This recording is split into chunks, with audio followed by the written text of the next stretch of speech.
Salut, c'est le Labo du français. Likez, commentez, partagez. Merci. Aujourd'hui, le pluriel en français. Tous les noms et adjectifs au pluriel prennent un S. Tous? Non. Quelques formes irréductibles résistent à ce S envahisseur. D'abord, il y a les noms et les adjectifs qui ont déjà un S. Le jus, les jus. Le jus frais, les jus frais. Pas de modification, pas de deuxième S. Et puis il y a les mots comme le cheval qui devient les chevaux. D'ailleurs, petite digression, pourquoi est-ce que al devient o? Oui, il y a longtemps, pendant une certaine période, on a commencé à prononcer cette finale différemment. Et on a eu quelque chose comme al, ao, o pour simplifier. Mais alors, pourquoi est-ce que des mots n'ont pas été touchés par ce phénomène? Un carnaval, des carnavals. Un festival, des festivals, etc.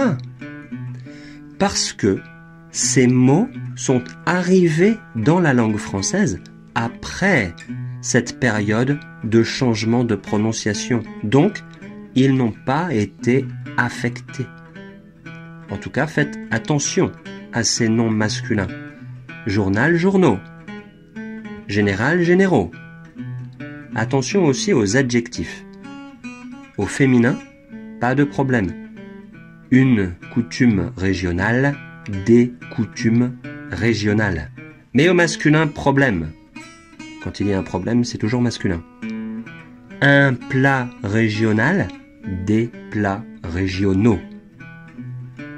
Mais revenons au X final.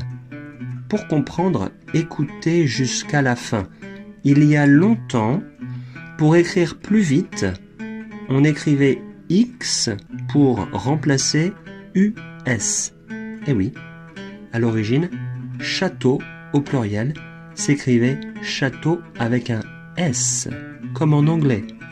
Mais pour aller plus vite, on écrivait château final EAX.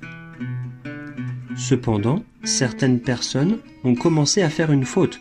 Ils écrivaient château EAUX, ce qui était aussi incorrect que d'écrire château EAUUS.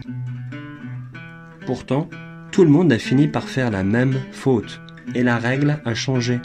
Maintenant, après un U, le S devient X, comme journaux, bateau, mais aussi feu, je peux. Tout ça à cause d'une faute d'orthographe que personne ne voulait admettre. C'est tout pour cette fois. Likez, commentez, partagez. Merci encore, à la prochaine.